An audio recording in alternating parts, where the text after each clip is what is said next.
Hi అండి. ఇవాళ మీకు అందరికి ఒకటి చెప్పాలనుకుంటున్నానండి. ఒక పెద్ద ఫ్యామిలీ ఉంది. ఆ ఫ్యామిలీలో ఒక కొడుకున్నాడండి.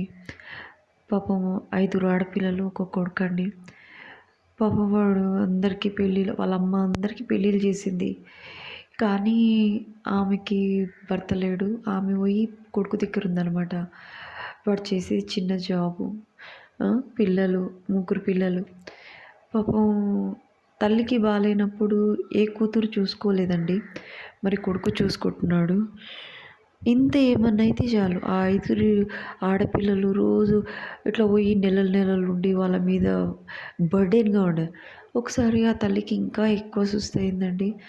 ఆడపిల్లలు పోయి 5-6 నెలలు వాళ్ళ ఇంటి మీద ఉంటే ఆ కొడుకు ఎలా మోస్తాడండి పాపం. ఆ ఖర్చులు ఎలా తట్టుకుంటాడు.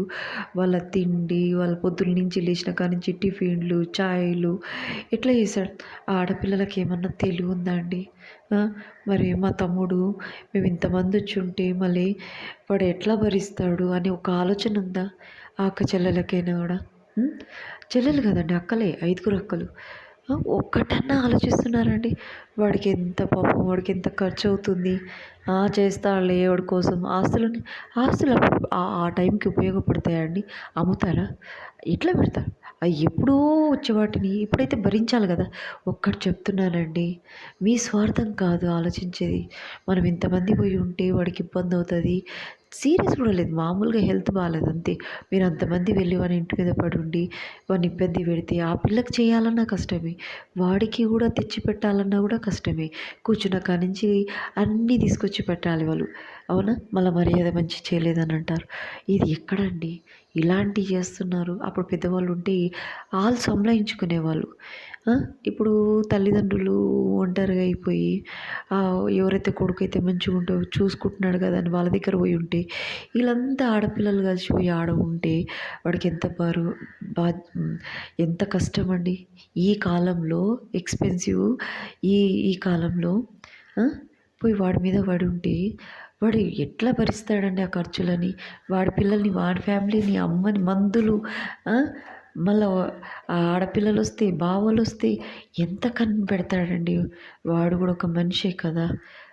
ఒక్కటి చెప్తున్నానండి, ఒక్కటి మాత్రం చెప్తున్నానండి. ఒక వ్యక్తి బరువు మోస్తున్నాడు అనుకోండి, ఆ బరువు అనేది, ఆ బాధ అనేది వాడికి తెలుస్తుందండి.